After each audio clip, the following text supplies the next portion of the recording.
Hi again then guys, and so we've got another Gran Turismo 6 drag spec set up for you today, and this time it's for one of the best sleeper cars in the game, the Lexus GS300 or the Toyota Aristo. They're basically the same car with only fractional differences. Now I've gone for racing soft tyres, obviously everyone has their own personal preference there. For suspension I've got the ride height on 130 front and rear, and the main reason for that, well, there's actually two reasons for that. One reason is to take up the weight transfer of the vehicle, because it is a pretty heavy car for a drag car, so you don't want it to bottom out off the line. But the main reason is so that it looks like a sleeper. If you have the car too low, then people are going to notice it quickly.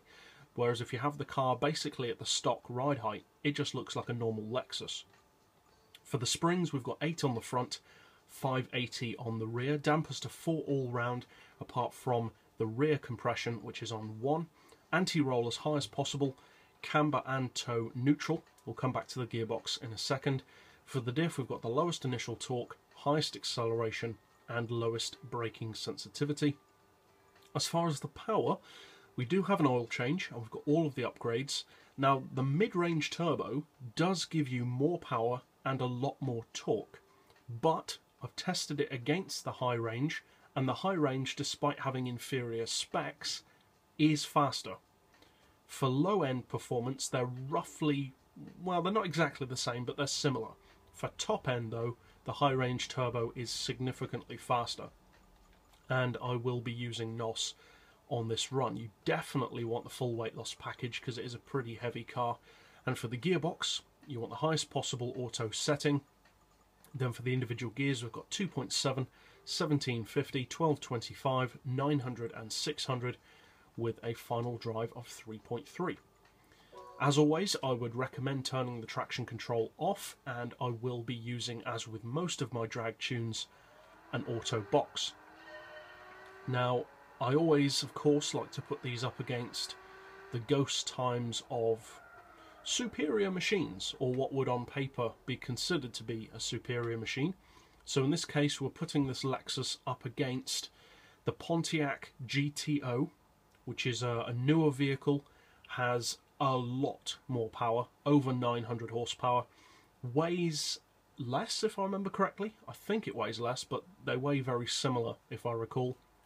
Both of course are front engine rear wheel drive, and both are fully tuned and with NOS. So let's see how they compare.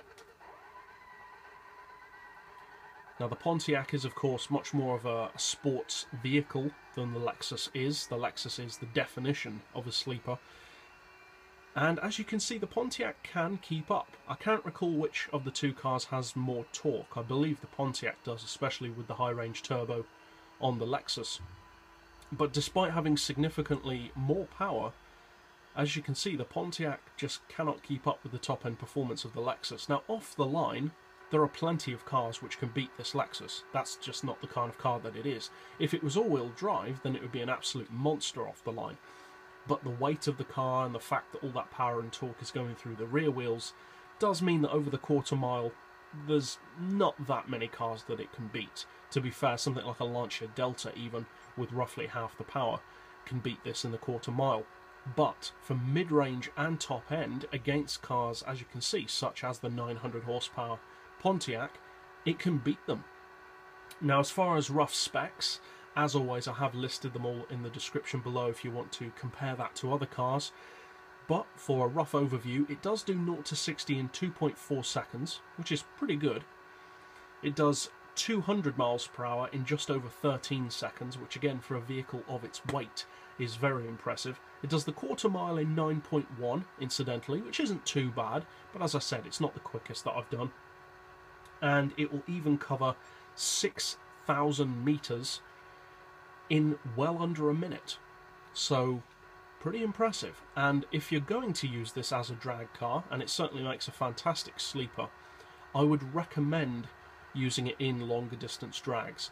Obviously you can't take on everything with this vehicle. It's not going to beat a Viper, for instance, but there are a healthy amount of vehicles that it can beat. It can beat most of the Aston Martins in a straight line. It can beat, obviously, the Pontiac GTO. It can beat pretty much any muscle car, apart from the obvious ones like the Tornado or the Red Devil. So it does have its uses, and it's a fantastic sleeper. So, if you decide to use this drag tune for the Lexus, obviously I hope you find it fun, and it's definitely a competitive car. And if you're new to the channel and would like to keep up with drag builds like this as soon as they're released, be sure to hit that subscribe button down below. And as always, thanks for watching.